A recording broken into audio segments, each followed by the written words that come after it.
Imagine talking to someone, yet being simultaneously aware of every micro-expression, every change of tone, and even all the background sounds going on around you. As one viewer shared, the hardest part is feeling everything so intensely in a world that doesn't understand. Your nervous system isn't broken, it's finely tuned, processing very deeply and empathetically, but is often overwhelmed. You can think of your nervous system as a highly sensitive microphone. It doesn't just pick up the voice, but it picks up every micro sound around you, and that's why it can be so overwhelming sometimes. Today we're going to explore what's actually happening in your nervous system and how to regain your balance. One viewer described it very well when they said, feeling very deeply in a shallow world, which captures very clearly the experience of many highly sensitive people. The frustration often lies in trying to explain your emotional depth to others who simply don't get it. It's like speaking a foreign language in a room where nobody actually speaks your language, leaving many feeling misunderstood. When your nervous system is highly sensitive, you're always one moment away from emotional burnout or sensory overload. Highly sensitive people often grow up feeling like there's fundamentally something wrong with them because our society mistakenly labels sensitivity as weakness. Another viewer shared, knowing that I was highly sensitive helped me to understand why I always felt so different from everybody else. Sensitivity isn't just emotional, it's also physical and psychological. As one viewer put it, my anxiety isn't irrational. It's my nervous system reacting intensely to every trigger in my environment. Yet discovering that you're not alone can change everything. One viewer beautifully summed it up when they said, sensitivity might be my burden, but it's also my gift. Today we're going to uncover how you can turn your sensitivity from a burden into something powerful that also empowers you in your life. We're going to cover managing emotional overload and absorbing the emotions of others, boundaries, protecting your emotional space, overcoming anxiety and chronic overthinking, how to transform your sensitivity from a burden to a superpower,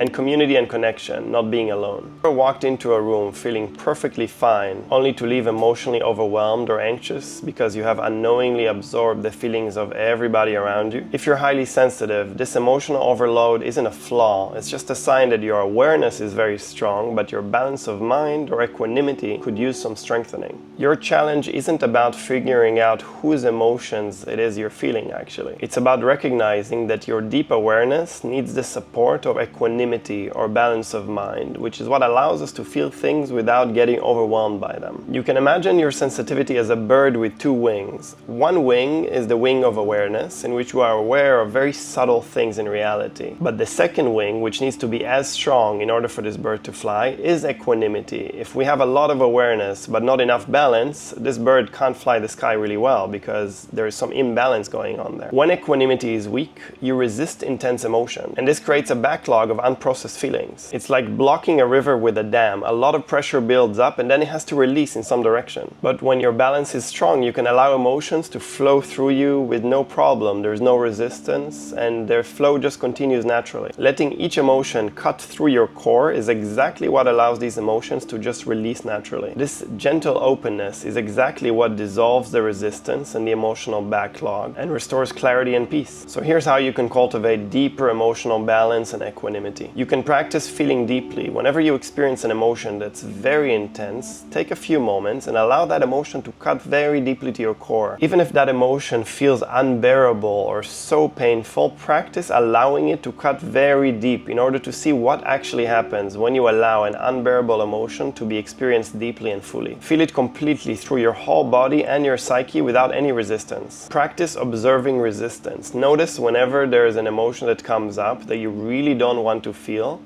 and focus on that feeling itself, this feeling of resistance, this feeling that like, oh no, I don't want to feel this. Noticing that resistance as another layer of emotion allows you to feel more deeply and to naturally release those emotions that may feel unbearable at first when they come up. Gentle awareness is exactly what helps this resistance to naturally dissolve. Practice regular nervous system regulation. Similarly to how we brush our teeth every day and we take a shower, we need to have some kind of internal hygiene practice that allows us to release stuck emotions from our system. I'm going to link up for you here a 10-minute breath practice in order for you to experience this for yourself. You don't have to numb your emotions, you just need to increase your capacity to feel them without resistance. Do you often find yourself feeling guilty when you have to say no or to set limits, even when you know it's essential for your well-being? For highly sensitive people, setting boundaries isn't selfish. It's how you protect and maintain your emotional balance. I remember that I used to say yes automatically. I didn't even know I was doing this. It was just like a reflex to protect everybody else's comfort before checking in with myself. Learning to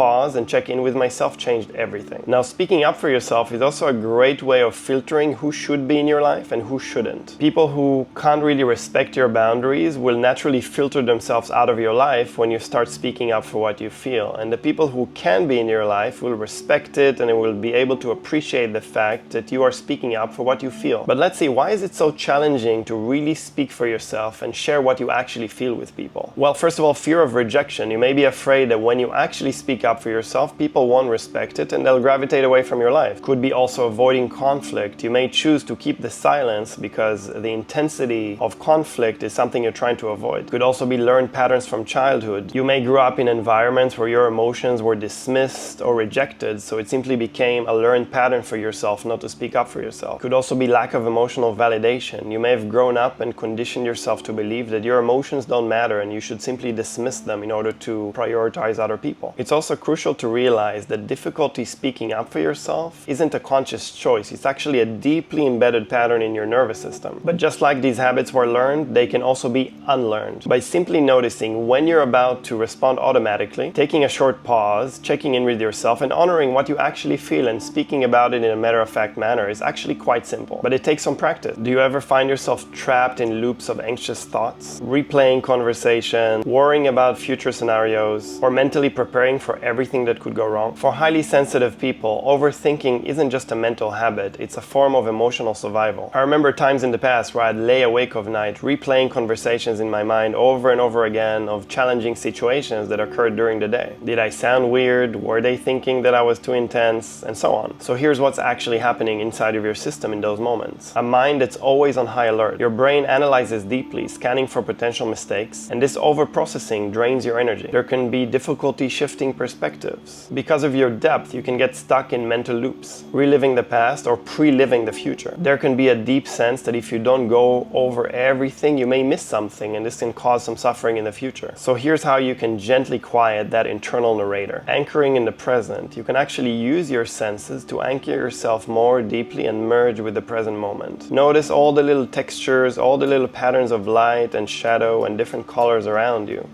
Allow yourself to merge with those sensory experiences. And second, you can also label the thought, and this is a very powerful practice that I learned in a Buddhist monastery in Asia. Whenever a thought comes up, you can label it gently as a fearful thought, a future thought, a past thought, and this allows you to detach and observe the energy that's occurring within you. Your mind is a beautiful tool, but it doesn't have to run the whole show. Have you ever wondered if your deep sensitivity may be something else, maybe ADHD, maybe OCD, maybe something you don't quite understand? You see, labels can actually bring us some clarity, but they're not the destination and we can actually get stuck in them. Labels can be tools for understanding, but they can also be cages for your identity. The moment that a label starts telling you who you are, what you can't do, or what's wrong with you, that's exactly the moment to let it go. Real freedom is found when you stop clinging to definitions of yourself and you start living from the truth of your moment-to-moment experience. Your sensitivity is not who you are, it's simply the way that you feel the world more deeply. Have you ever felt like your sensitivity is something that you need to fix or to hide? It's the reason that life feels so hard. But what if the very thing that you've seen as a flaw is actually your power and your gift for this world? So here's what happens when you actually embrace it. Your depth becomes wisdom. You don't just skim the surface, you understand life intimately. Your empathy becomes healing. You can feel others in ways that they can't even articulate. And that presence can soothe the people around you. Your creativity overflows. You feel what others overlook, and that can give birth to art, to innovation, and to wisdom. Sensitivity isn't actually a problem, it's potential. And when you stop resisting it, you start leading with it. Have you ever felt like nobody actually understands how you truly feel? That your sensitivity sets you apart somehow? This is one of the most painful parts of being a highly sensitive person. Feeling deeply, but also feeling very deeply alone. One of the most healing moments for me was realizing that there are actually millions of us who are feeling deeply and experiencing the world in this way. When sensitive people come together, something beautiful happens. Understanding replaces isolation, shame dissolves, and a deeper, quieter confidence begins to grow. So if this video resonated with you, this is your invitation. You can click the link below, join my free school community. There you're going to find like-minded people, you're going to find a lot of resources in the classroom section. Hope you enjoyed this video,